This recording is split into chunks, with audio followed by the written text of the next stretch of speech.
আজ ভাঙড়ে হাই মাদ্রাসা অভিভাবক প্রতিনিধি নির্বাচনের অভিভাবকরা যে নমিনেশন করবে তার দিন ছিল।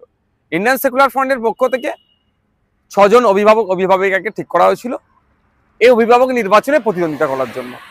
আমরা খবর পেয়েছিলাম ইতিপূর্বেই যে এখানে তৃণমূল কংগ্রেস শওকত মোল্লার নেতৃত্বে একটা অরাজকতা করতে পারে, নমিনেশনে ডিস্টার্ব করতে পারে। আমরা লোকাল প্রশাসনকে জানিয়েছিলাম, লোকাল প্রশাসনকে বলেছিলাম আমরা যে প্রয়োজনে তাহলে আমরাও জমায়েত করব।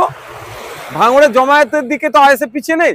তখন প্রশাসনের পক্ষ থেকে জানানো হয়েছিল কেউ জমায়েত করতে পারবে না, সবাই শান্তিপূর্ণভাবে এসে জমায়েত, যার অভিভাবকরা তার প্রস্তাবকদেরকে নিয়ে এসে নমিনেশন করাবে। প্রশাসনের কথা মতো আমরা কেউ জমায়েত করিনি। আমাদের পার্টির আলোচনার ভিত্তিতে যে কেউ আর কারো আসার প্রয়োজন নেই, যে 6টা প্রার্থী আর তার প্রস্তাবক নিয়ে 18-20 জন যেটা আছে সেটাই থাকবে।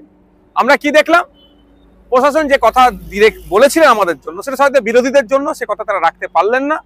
তৃণমূল কংগ্রেস বেশ কিছু জায়গায় জমায়েত করেছিল, বাইরে থেকে লোক নিয়ে এসছে, ক্যানিং পূর্ব থেকে জীবনতলা থেকেও লোক নিয়ে এসেছিল, শওকত মোল্লা সাহেব নিয়ে এসে এখানে উত্তপ্ত করার চেষ্টা করছিল সকাল থেকে।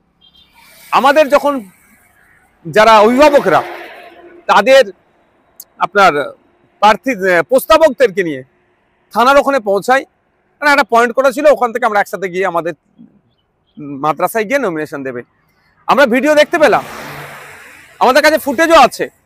থানার মধ্যে থেকে তৃণমূল কংগ্রেসের আহসান মোল্লার নেতৃত্বে, যে আহসান মোল্লা শওকত মোল্লার ঘনিষ্ঠ, তাদেরকে টেনে বার করে নিয়ে যে মারধর করার পরে প্রশাসন সবাইকে যাদের আক্রান্ত হয়েছে, যারা থানার মধ্যে ছিল, থানার কম্পাউন্ডের মধ্যে ছিল, তাদেরকে বার করে দিল, মারধর করেছে, মহিলারাও বাদ যায়নি।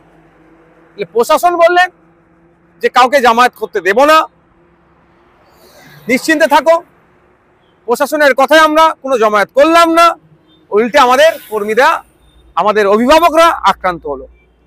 আমরা এই বিষয়টা ছাড়বো না, আমরা এই বিষয়টা ছাড়বো না।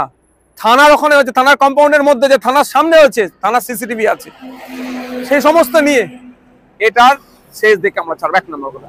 2 নম্বর কথা হচ্ছে, শওকত সাহেব গণতন্ত্রের কথা বলে, শওকত সাহেব বাংলার কথা বলে, অনেক গল্প শোনায়, বিনা একটা সামান্য মাদ্রাসা নির্বাচন। ভাঙড়ে নাকি আইএসএফ শেষ হয়ে গেছে, ভাঙড়ে নাকি আইএসএফ নাই, তাহলে একটা শওকত সাহেবরা তো পারতো, সুযোগ ছিল অভিভাবকগুলোকে অভিভাবক নির্বাচনে অংশগ্রহণ করা, যে আইএসএফ কটা অভিভাবকদের ভোট পাই বা তৃণমূল কটা ভোট পাই, এটাও তারা চেক করতে পারতো। যদি আইএসএফ শেষই হয়ে যেত তাহলে আমাদেরকে ডিস্টার্ব করতো না।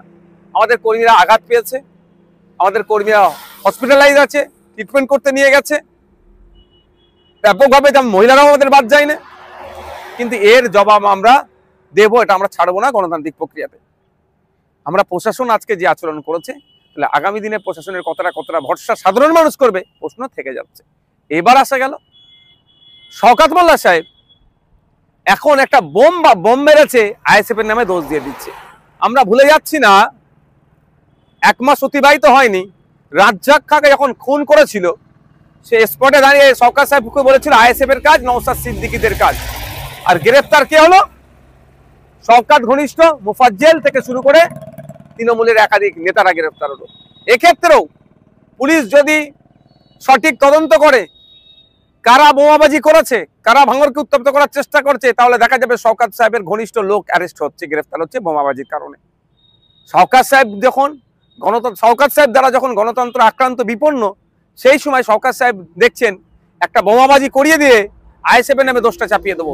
বাংলার মানুষও বুঝতে পারছে, ভাঙড়ের মানুষও বুঝতে পারছে ভাঙড়ে কে অশান্তি করছে এবং নটোরিয়াস ক্রিমিনাল সার্টিফিকেট কার আছে আর কে বোমবাদী, এই সার্টিফিকেট মমতা ব্যানার্জি দিয়েছে। তবে এই নোংরামি, এই অরাজকতা, এই অগণতান্ত্রিক পরিবেশ বেশি দিন আর নয়। এটা শুধু ভাঙড় থেকে নয়, বাংলা থেকে আমরা নির্মূল করব।